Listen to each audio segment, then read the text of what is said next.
Los investigadores del ejército norteamericano sabían que los médicos alemanes habían llevado a cabo experimentos con seres humanos en Dachau, pero las pruebas que presentaron fueron ignoradas deliberadamente por sus superiores en Washington. Ya en 1947, el Pentágono trasladó a más de 600 científicos desde Alemania a los Estados Unidos y tenía planes para trasladar a otros 600. Todo ello dentro del proyecto CLIP. Entonces surgieron problemas de importancia. Los alemanes querían contratos a largo plazo y exigían que trajeran inmediatamente a sus familias a América.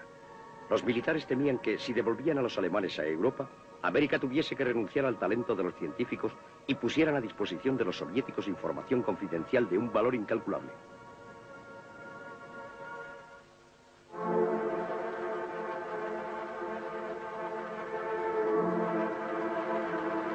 Dentro del Pentágono, los funcionarios de inteligencia a cargo del proyecto CLIP se disponían a evitar por todos los medios que los científicos alemanes cayesen en manos de los rusos. Creían que la única solución era conceder visados a los alemanes y a continuación la nacionalidad americana. No obstante, sabían que los alemanes carecían de los requisitos necesarios para entrar legalmente en los Estados Unidos. El coronel Walter Ruzamos era director adjunto de la Agencia de Objetivos de Inteligencia Conjuntos del Pentágono, entidad responsable del proyecto CLIP. Se encontraba en el eje de los militares empeñados en evitar que los alemanes abandonasen América. Paradójicamente, fue uno de los primeros soldados americanos que liberaron Nordhausen. Mi preocupación era determinar si alguien constituía una amenaza para la seguridad de nuestro país. ¿Para la seguridad? De nuestro país.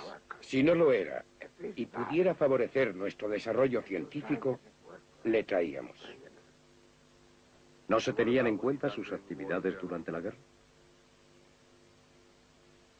Yo no era la persona más indicada para decidir sobre eso. No, no lo era. No me preocupó nunca lo que pudieran haber hecho durante la guerra. Sé que entre ellos había más de un nazi, pero no teníamos pruebas. ¿Para ustedes no tenía importancia lo que pudieran haber hecho durante la guerra? No, no la tenía. No la tenía. Algunas personas dirían que eso es inmoral. ¿Usted qué opina?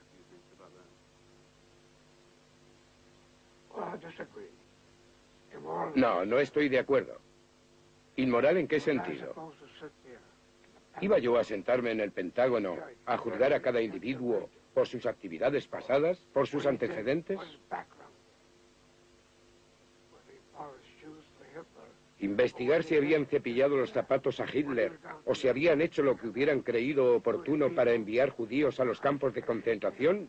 Yo qué sé, no estaba en posición de juzgar a nadie. ¿Estaban dispuestos a utilizar sus servicios en América independientemente de lo que hubieran hecho en Alemania? Yo no diría eso. No iría tan lejos. Se les utilizaría. Eso depende. Se les utilizaría incluso a pesar de su pasado. Su pasado formaba parte de algo que se vieron obligados a hacer bajo el régimen que les gobernaba. Al autorizar el proyecto CLIP, el presidente Truman había ordenado a las Fuerzas Armadas americanas que no se incluyese a ningún nazi declarado ni a ningún criminal de guerra.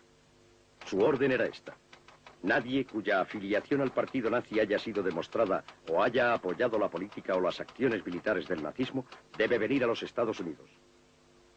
Contradiciendo la citada orden, el ejército americano ya había llevado a los Estados Unidos a nazis y criminales de guerra. Ahora, el ejército se proponía otorgar a los alemanes y a sus familias la nacionalidad americana a pesar de sus crímenes de guerra. Todo ello en abierta violación de la ley de inmigración norteamericana. Entre los que pretendían bloquear los planes del ejército de conceder visados a los nazis, se encontraba Herbert Cummings, de la sección de control del Departamento de Estado. Cummings insistía en que había que respetar la prohibición del presidente. Yo estaba muy molesto porque pensaba que estaba muy claro que a los nazis no se les debía permitir la entrada en el país. En caso de tratarse de algún científico extraordinario, entonces había que respetar ciertas condiciones, pero los procedimientos que estaban utilizando no eran los más apropiados. ¿Su deber era introducirles en el país aunque fueran nazis? Sí, algunos eran nazis y la información que teníamos lo corroboraba ampliamente. Basta con consultar los archivos. ¿Cómo reaccionó cuando se dio cuenta? Mi reacción fue, me pareció algo escandaloso y no podía tolerarse. No era una cuestión de bloquear nada porque antes ya habían bloqueado legalmente los traslados. Era una cuestión de no claudicar. Cuando usted advirtió a los militares que no podían meter en el país a nazis declarados, que lo prohibía la ley, ¿ellos qué dijeron?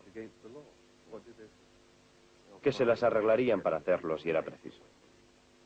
¿Qué fue lo que más le molestó de la actitud de las Fuerzas Armadas respecto a los científicos alemanes? El pasado inmediato era insuficiente para perturbar a cualquier ser humano normal. Después de los grandes logros científicos reflejados en la construcción de cámaras de gas, de crematorios y de la matanza sistemática de millones de personas, todo era suficiente para llenar de horror y asombro al mundo entero. Hay que tener muy poca sensibilidad para que una cosa así no te afecte. ¿Qué pasó al escribir este argumento? Puedo decir que lo único que ocurrió fue que no le prestaron demasiada atención. Al frente de la lucha del Departamento de Estado contra las Fuerzas Armadas se encontraba un excepcional abogado, el fallecido Samuel Klaus, quien desconfiaba enormemente del Pentágono. Había un hombre en el Departamento de Estado que tenía suficiente poder para bloquear todos nuestros intentos legales de introducir a los científicos en el país. ¿Quién era ese hombre? Ese hombre era el difunto Samuel Klaus. ¿Samuel Klaus? Sam Klaus. Nos enfrentamos a lo largo de los años con virulencia. Consiguió obstaculizar nuestro programa que pretendía otorgar a aquellas personas una situación de legalidad. ¿Qué motivo tuvo para hacerlo? Es fácil comprenderlo. No le culpo de ello. Era judío y, como es natural, si pensamos en lo que los nazis hicieron a las familias judías, yo habría hecho lo mismo que Sam si fuera judío. De modo que no le culpo de nada. Para él lo fundamental era que los nazis, los científicos alemanes, los ciudadanos alemanes en general recibiesen el castigo que se habían ganado. Klaus no era una persona muy popular entre algunos militares. En realidad le guardaban rencor y yo no estaría siendo fiel a su memoria si no afirmase aquí públicamente que los militares solían hacer alusiones muy claras al hecho de que fuera judío. Tan claras eran aquellas alusiones que algunas veces consistían en palabras abiertamente ofensivas. En mi opinión, las creencias religiosas de una persona forman parte de su intimidad. Klaus era una persona decente, honorable y extraordinariamente capaz. ¿Había militares antisemitas? Es una interpretación personal. No solo los militares, algunas personas que no pertenecían al ejército me llamaban de vez en cuando. En cierta ocasión recibí una llamada en la que se me dijo que me deshiciera de ese cochino judío que había en mi grupo. El ejército había resuelto neutralizar a Klaus. El general Hildering, oficial adscrito al Departamento de Estado, simpatizaba con el Pentágono y prometió a Howard Peterson, secretario de Guerra adjunto, que desautorizaría al personal de visados, obligando a Klaus a retirar los requisitos legales. Mientras tanto, el Pentágono buscó una solución más radical. Se dio la orden de reformar los informes en los que se definía a los científicos alemanes como nazis activos. Las sugerencias desde Washington a los servicios de inteligencia en Alemania era concluyente. Los trámites de inmigración de los especialistas científicos corrían peligro si se mencionaba su pasado nazi. Al frente de la operación se encontraba Rosamus, quien envió una carta a Alemania en la que afirmaba que era conveniente que se revisara la clasificación de nazi declarado debido a que aquello constituía un obstáculo para la inmigración. Los casos pasarían a ser revisados y se expedirían nuevos informes de seguridad. La solución consistía en modificar los informes de seguridad sobre los científicos, suprimiendo cualquier alusión a sus actividades nazis. De esta forma, creía el Pentágono, las objeciones legales del Departamento de Estado podrían ser neutralizadas. Consideré que al modificar una o dos frases, los informes pasarían a ser favorables a nuestra causa. Creo que fue una forma de actuar muy inteligente. Solo fue necesario alterar una o dos frases de cada informe. ¿Una o dos frases? No hizo falta más. He visto modificar informes muchas veces. La diferencia es total. En el Centro de Documentación de los Estados Unidos en Berlín, el mensaje de Rosamus tuvo un efecto inmediato. Los expertos manipuladores de documentación oficial se entregaron de lleno a la tarea de limpiar los antecedentes de los científicos, cuyos expedientes les vinculaban a las actividades de los nazis y de las SS sin matizaciones de ninguna clase.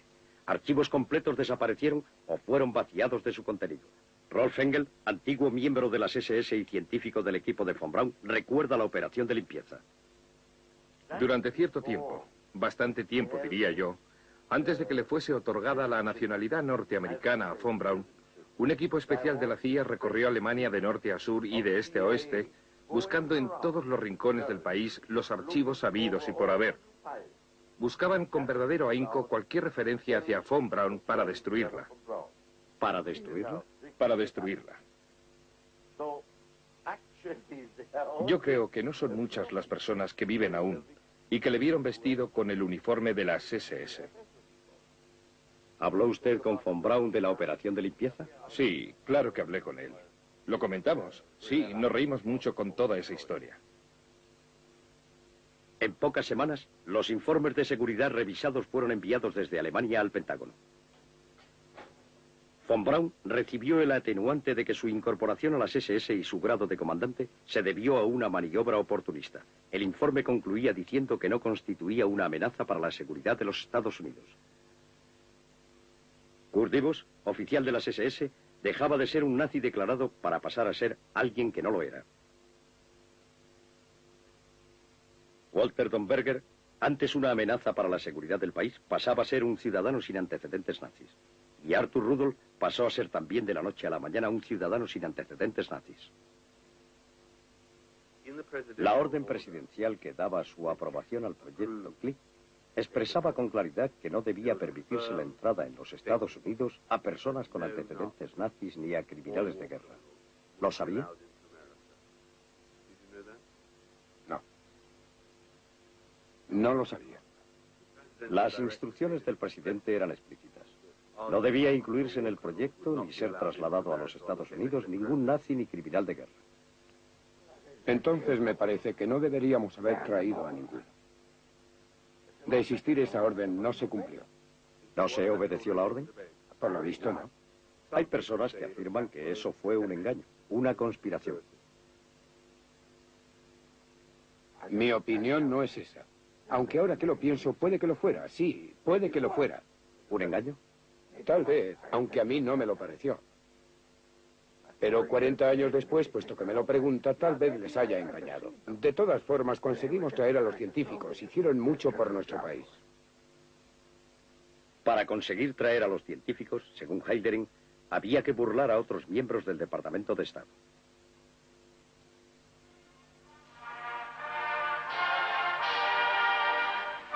El ejército planteó a continuación la exigencia de que se concediera asilo a más científicos alemanes cuya aportación podría resultar muy valiosa en la lucha contra el comunismo.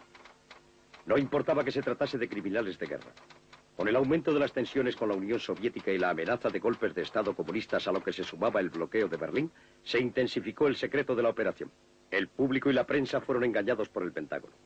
Al preguntar si entre los científicos alemanes había nazis, la respuesta del Pentágono, evidentemente deshonesta, fue: si se descubren indicios de antecedentes nazis entre los científicos, serán devueltos a Alemania. Mi actitud personal, y estoy seguro de que Klaus la compartía, era que este país no debía convertirse en un vertedero nazi. No era el momento ni había motivo para ello. Es triste mirar atrás con la perspectiva que da el tiempo, ¿no le parece? A mí que no me señalen con el dedo. Yo solo obedecía órdenes. Rudolf decía lo mismo. Claro. Los dos tenemos algo en común. ¿Por qué ha aceptado participar en esta entrevista? Por mi país. Yo amo a mi país. Lo amo mucho. Mis padres eran inmigrantes. Vinieron de Rusia. Los rusos controlaban de forma indirecta Lituania. Sí, haría lo que fuese por mi país. Al igual que aquellos científicos por el suyo. Ellos amaban a su país. Yo amo al mío también.